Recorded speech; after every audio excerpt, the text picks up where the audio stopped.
Shalom mga kaigsunan nining adlaw karon nga diin kamo nagapatalingog nining ato ang pagahimuon nga ikaduha nga parte sa atong video clip mao ang kamatuoran sa atong gisimba part 2. Sa miaging semana nakahimo ta sa part 1 ug karon atong tibawason pinagi sa pagtiwas niini sa atong ikaduha nga parte tungod sa kaimportante niini. Nagapasalamat mi nga din daghan-daghan ang nag-share, daghan-daghan ang nag-view sa ato ang part 1. So expected nga din kamo magasunod usab ning ato ang part 2, no. So gipasalamatan nato siya Bayawe nga din nagahatag kanato maayong panahon og diin pasalamatan nato ang kinatibuk ang iyang mga katawhan nga kanunay nag-ampo aron nga ang ato ang ministry sa gihapon bisan pa sa kalamidad or sa mga panghitabo sa kalibutan kini magapadayon pinagi sa mga teknolohiya nga mga pamaagi. Atong i-recap ang ato ang part 1, no, para at least ma-connect nato ang atong part 2 sa pagkakaron, no. Ang atong part 1 is nagsugod ta sa gitawag nato importante kay nga text nga mao ang Isaiah 52 verse 6. Ang Isaiah 52 verse 6 nag-ingon nga therefore my people shall know my name, no. So ang iyang katawhan dili gid pwede nga wa makaila sa iyang ngalan, no. Dili gid pwede nga wa makaila niya. Importante gud nga ang iyang katawhan or criteria gini sa iyang katawhan nga makaila gyud sa iyang ngalan, no. So atong gi-quote kini nga quoted ni nga mga gitawag og mga references before, napulo ka mga referensya nga din atong gi-quote, no. So dili ningon nga basta-basta, dili niingon nga ato-ato lang kundi nagikan gid sa mga standard nga mga references, mga gitawag og mga kasaligan. Ang uban niini mga non-sectarian, ang uban mga gitawag og dula po mga religious pud nga hutong nga diin atong gi-quote sa miagi, no. Una natong gi-quote is Encyclopedia Americana, Jewish Encyclopedia ikaduha, New Standard Bible Dictionary, New Catholic Bible, The Emphasized Bible, Authorized King James Version, History of Christianity, Gesenius Hebrew Grammar, Jewish Encyclopedia o Encyclopedia Judaica. So kanang napulo ka mga pamatuod. Pertibuk-atan ni kung sa korte pa ni ang ebidensya is grabe gid kalig-on nga di na atong ipamatud-an niadto nga ang tinuod nga makagagahom sa Israel is dili siya Jehovah, dili pud siya sa gitawag og Lord, no. Kay atong balikon ang Jehovah is invented by Peter Gallatin, no. Invento kini ni Peter Gallatin usa ka confessor ni Pope Leo X. Og ang pulong nga Lord nga imo makita diha nga the Lord nada sa Biblia, sumala pa sa atong gibasa nga mga referensya before, kini siya giili sa mga Hudiyo dahil pagkatapos gihubad sa mga translator og the Lord, no, gikan sa pulong Adonai, no. So nagkataon nga diin ang pulong pud nga Baal kini pud nagkahulugan og Lord, no. So nahimo nga komplikado kaayo tungod kay nataguan na gid hinuon ang gitawag og balaan nga ngalan, nataguan ang gitawag og katungod sa atong langit ng amahan nga mao ang pag-ila diha kaniya tungod sa iyang ngalan. Usa sa mga isyu nga importante pud nga ma-size nato karong meaning adlaw nga diin ang mga nagkadaiya nga mga relihiyon or nagkadaiya nga mga hutong sa pagtuo, no. Wala gid nila gi-emphasize ang kamatuoran kabahin niini. Wala, dili ni sila ingon nga gitawag og importante nga subject di kanila. Apan dinhi sa Congregation of Yahweh ni Yeshua HaMashiach, kini usa ka dako kayo nga importante tungod kay ang atong langit ng amahan mo oy nakasalalay niini, no. A good name is rather to be chosen than silver and gold. May giingon pud ni King Solomon, no. So dako kay na nga punto nga igsuon, no. So sa mga miagi nga mga panahon ato gyud makita nga wala pa gyud Jehovah nga nitungan nito, no. So ang issue is wala gyud sila nagsimba og Jehovah, wa pud sila nagsimba og the Lord tungod sa gitawag og bag-o lang yung kaingon-ingon nga nito nga, no. So kana nga issue nga bag-o nito nga mahimo na nga rason nga mahimo pud nga gitawag nga sandigan pud sa uban nga wala pud sila maanad sa karaan, no. Dinigid sila sa gitawag og bag-o. Pero ang ato bahala og karaan tungod kay ang kamaturan to adto hamang ka sa bag-o nga dili tinuod o didto ka sa karaan nga timo itinuod. So makita nato ang gitawag og diferensya nini kay dunay mga rason gikan sa balaang kasulatan nga maghatag og katin-awan nato. Ilabi na sa John 4 verse 23, no? John 4 verse 23 nagingon din ni, "Yet a time is coming and now come when the true worshipers will worship the Father in spirit and in truth. For they are the kind of worshipers the Father seeks." Kung sa giingon nga moabot kuno ang panahon ang mga tinuod nga mga magsisimba kaniya magasimba sa amahan. Sa to pa ang amahan gid mo ay gitawag og nakasentro sa gisulti ni Yeshua dinhi na nag-ingon dinhi nga magsimba sa amahan diha sa espiritu ug sa kamatuoran. So wala na gitawag og limong-limong pa din higit ta mo pabor gyud sa gitawag og kamatuoran. So ang usa sa mga lig-ong basihanan usab diha sa kasulatan, no. Exodus 34 verse 14. "For thou shalt worship no other Elohim." Nagingon diha, ayaw gyud pagsimba og lain nga mga makagagahom. Di kita pasimbahon or commandment gid ni ngadto sa Israel nga dili sila pasimbahon ngadto sa laing mga makagagahom. "For Yahweh whose name is jealous." Kay si Yahweh kansa ngalan abughuan. Mayingon ka og abughuan is a matter of strong feeling nga diin i-execute sa amahan sa panahon nga masuko siya tungod kay nagsimba ang iyahang katawhan or nagsimba ang Israel sa gitawag nato og lain nga mga makagagahom or mahitungod sa iyang ngalan, no? Unsa gingon dinhi? "For thou shalt worship no other Elohim." Sa Hebrew ni gitawag Elohim Akirim, sa to ba false nga mga makagagahom, no? "For Yahweh whose name is jealous." Is a jealous Elohim. Kay ang iyang ngalan kini abughuan o siya abughuan. No? Sa to pa dunay kasuko niya kung gitawag nato dili mao, no? Gitawag og dili mao ang ato ang pag-execute sa pangalan nga din iyang gideklarar nga ni kanato, no? Sa pay dugang dia, no? Sa Ezekiel 39 verse 25 mag-ingon dia, "Therefore thus saith Yahweh Elohim, now will I bring into the captivity of Jacob." Og si Yahweh nag-ingon, ako silang pagkuhaon gihigikan sa pagkabihag, "and have mercy upon the whole house of Israel."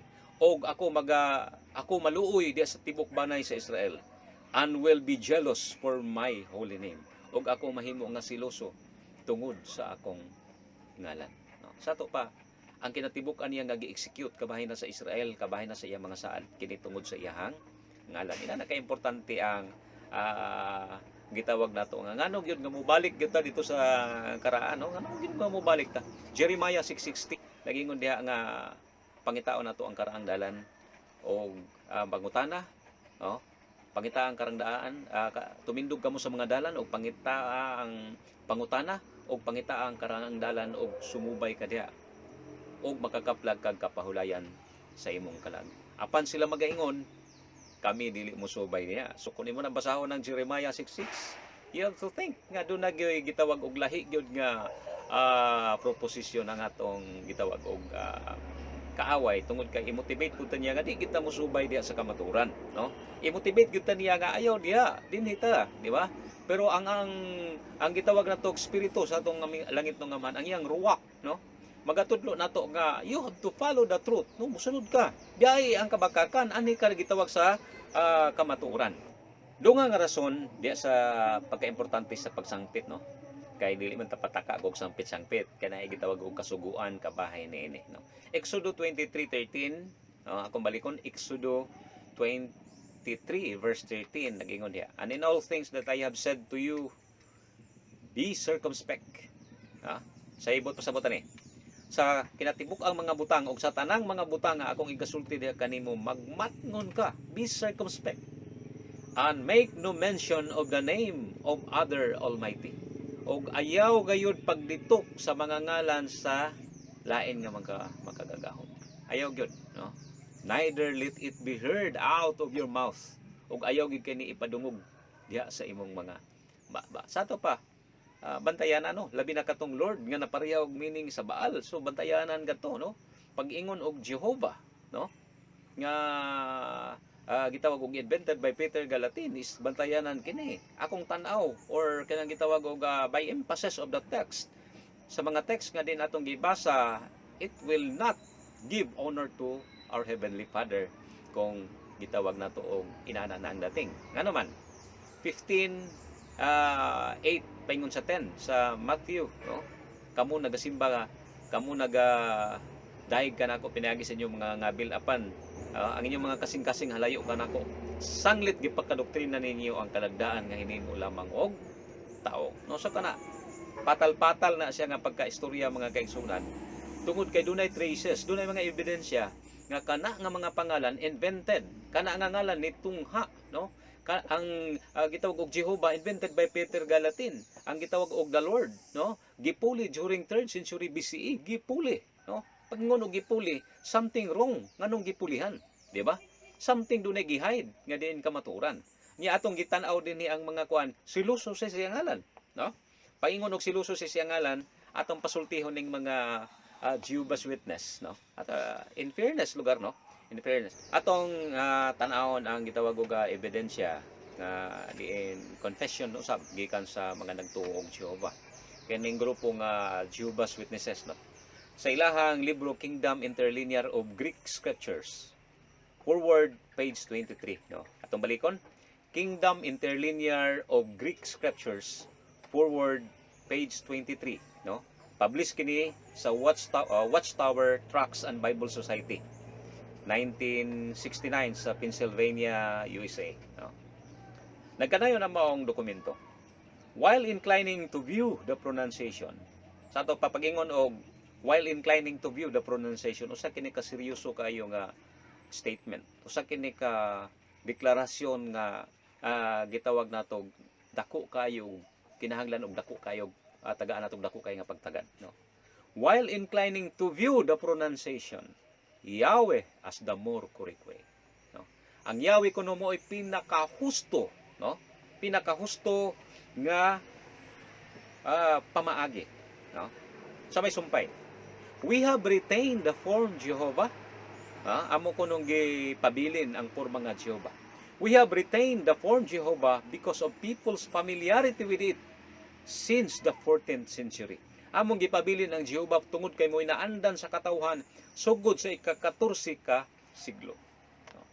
So niya na karon ang gitawag pangutana. Asa may labaw ang kining gitawag correct way, more correct way, o kining gitawag people's familiarity. Kay mao man ni gitawag rason nga gigunitan sa mga nagtuo og Jehovah nga ang Yahweh mo gi correct way, no?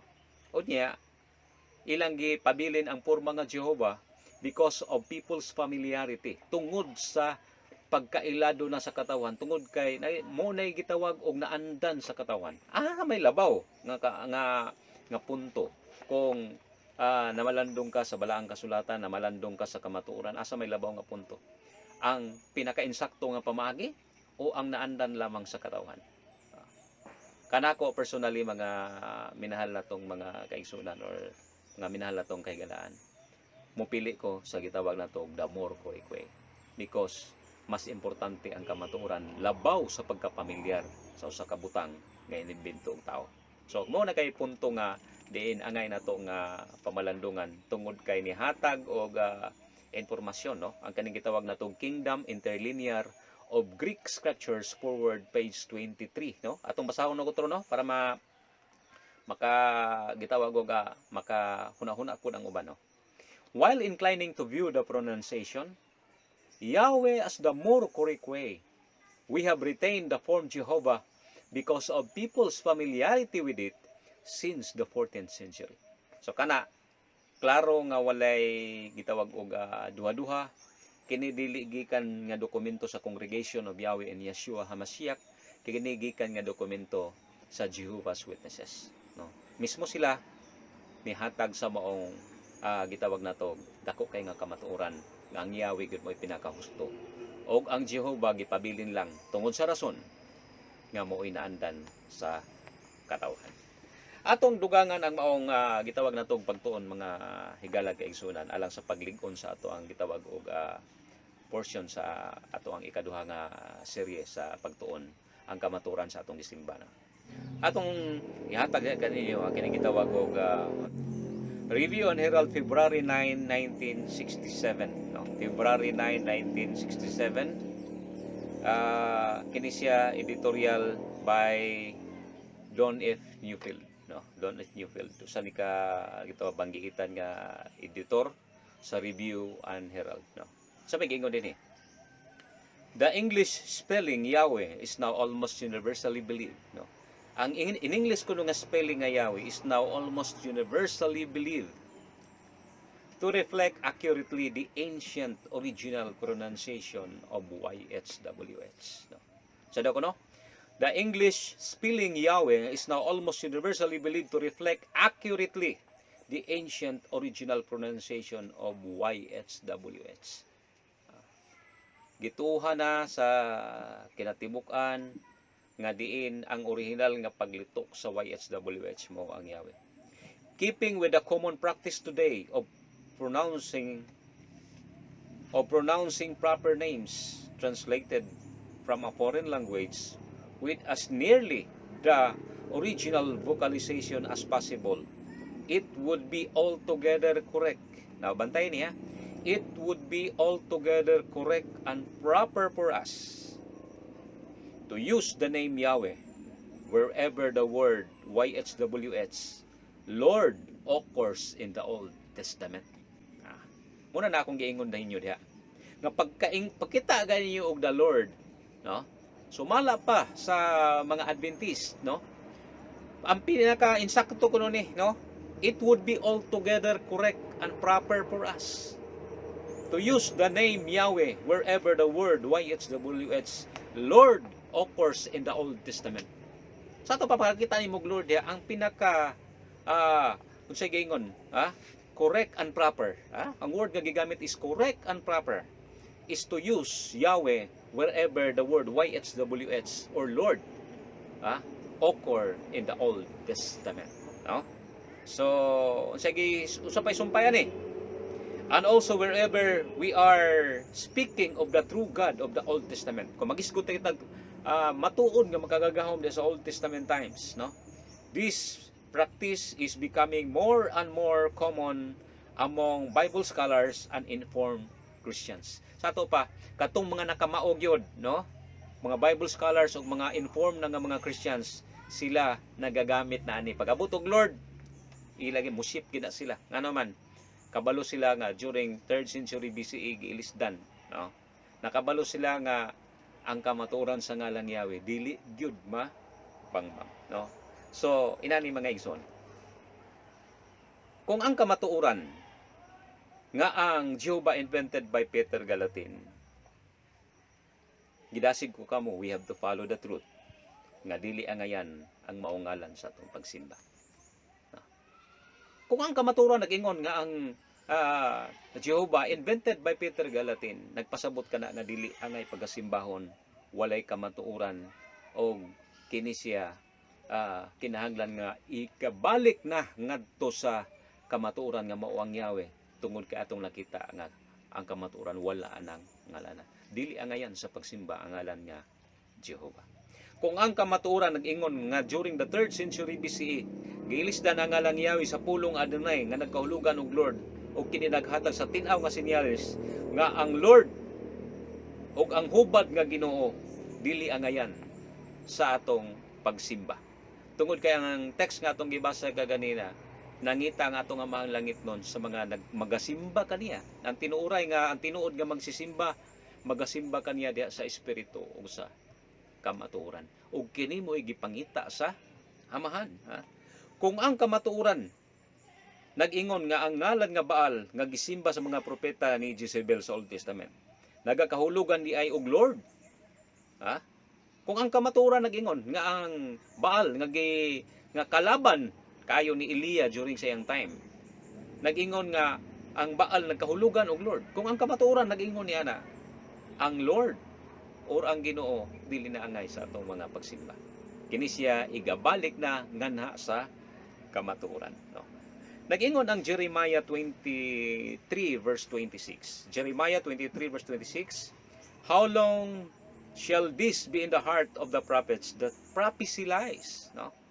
Hantod kanus aba kay ini ana sa kasing-kasing sa mga propeta nga nagpropesiya og mga bakak, ha? Yeah, they are prophets of the deceit of their own heart, no? Sila mga propeta diya sa limbong sila mga kasing-kasing, which think to cause my people to forget my name. Nga diin sila naghuna-una sa pagkahilimot, naghuna-una sa paghimo sa iyang katawhan, sa paghilimot sa iyang ngalan, by their dreams which they tell every man to his neighbor, as their fathers have forgotten my name for Baal. Maingon man sa ilang mga amahan, nalimot sa akong ngalan tungod kang Baal. Nawala ang ngalang Yahweh tungod sa pulong nga Baal, tungod sa ngalan nga Baal. Muni nawala ang ngalang Yahweh na ilisdag Lord. No? Nawala ang ngalang Yahweh tungod kay naay Jehovah ngalito nga. No?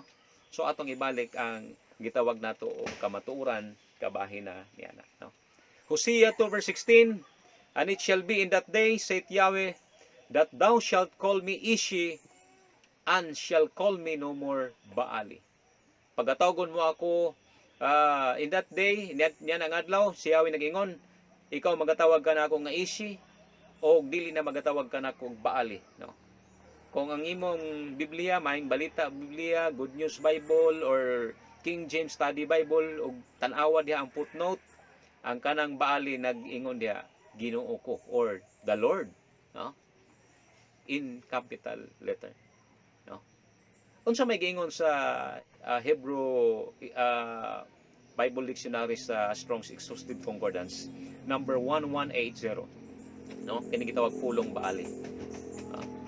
Baali with pronominal suffix, my master. Baali, as symbolical name for Jehovah. Sa ato pa, kining Baali, symbolical name for Jehovah. Mag-uban kining duha, kining Baali ug ang Jehovah. Tungod kay mo may simbolo nila sa ilahang gitawag og matag-usa, no? Ang gitawag og Baali may simbolo sa gitawag og Jehovah. So sayop ang Baali nga nagkaulugan og Lord, sayop pod ang Jehovah kay imbento ni Peter Galatin. So dili na ta diha, no? Mangita ta og gitawag og kamatuoran, no? Unsa may giingon sa John 17 verse 3? And this is eternal life. No, mo ni gitawag og kinabuhing dayon. And this is eternal life, that they might know the only true Elohim, nga sila makaila sa tinuod nga makagagahom. Makaila sila sa tinuod nga makagagahom. And Yeshua HaMashiach, whom thou hast sent. Sa ato pa makaila ka sa amahan, makaila ka sa anak. Mo ni gitawag og kinabuhing dayon. Kaya kung makaila ka niya, musubay ka sa imong nailhan, musubay ka sa kamatuoran, siya magagiya kanimo nga sa tibok nga kamatuoran, og ang imuhang gitawag og pagkinabuhi kini mahiuyo na diha kani. Pero dili ka musubay, so lahi na gyud ang gitawag og aspeto sa imong pagkaikaw kung dili ka musubay sa kamatuoran. So ato na ning gitawag og settle na gyud, no? Settle na gyud nga ang Yahweh mao gyud insakto, dili gyud Jehovah, dili pod Lord, kundi kanang the Lord is Yahweh po na, no? So unsa may gitawag og saad sa mga tawo nga nahigugma sa ngalan ni Yahweh? Kung mahigugma ka sa kamatuoran sa ngalan sa atong langit ng Ama, unsa may saad nga na kanimo, no? Joel 2 verse 32 nagingon diha, and it shall come to pass that whosoever shall call on the name of Yahweh shall be saved, no? Nagkuan ni siya gitawag og strong kayo nga deliberation nga ang pagsangpit, no? Kining pagsampit is lawom-lawom ni, dili na ingon nga tawag-tawag lang, mag-uban na pud ang atong kinatibuk-an nga pagkakita nga kita gitawag og anaa gyud sa gitawag og pagtuo, no? Mo reflect ang gitawag mga bunga sa ruwak hakulis, mo na gitawag og tinuod nga pagkaila. Kay kung nakaila lang ka pinagi sa imong baba, wala tong mga bunga sa espiritu diha kanimo, wala tong pagkamaayo diha sa kanimo, wala ni reflect ang kamatuoran diha nimo. So taman ra pud dito, no? Psalms 119 verse 132. Look thou upon me and be merciful unto me, no? Tuman-aw ka kanako og magmaluluyon ka kanako, as thou usest to do unto those that love thy name, no? Sama sa imong gihimo kaniya nga nahigugma sa imong ngalan, no? Sa ato pa nakita ni David nga si Amang Yahweh nahigugma sa mga tawo nga nahigugma sa iyang ngalan, no? So atong dugangan Psalms 91 verse 14 paingon sa 16. Psalms 91 verse 14 paingon sa 16, kini siya mga benepisyo ni siya kung mahigugma ka sa kamaturan sa ngalan ni Yahweh. No. Atong sugdan sa 14, because he hath set his love upon me, therefore will I deliver him. I will set him on high, because he hath known my name. No? So kaya pagaluwason ka, pagatubagon ka, ngano man tungod kay naila niya, tungod kay naila nimo ang iyang ngalan, no? Because he hath set his love upon me, therefore I will deliver him. Kining deliver him, the word deliverance is ang gidagit ni sa gitawag og salvation, no? Sa verse 15 nagingon dinhi, he shall call upon me. He shall call upon me and I will answer him. Katukunong mga kaila siya ngalan, magatawag diha kaniya, iyang pagatubagon, I will be with him in trouble. I will deliver him and honor him. Sa ito pa, maayo kay paingnan kining pagtawag sa mutawag ta sa ngalan sa atong langit ng Amahan. With long life, I will satisfy him and show him my salvation.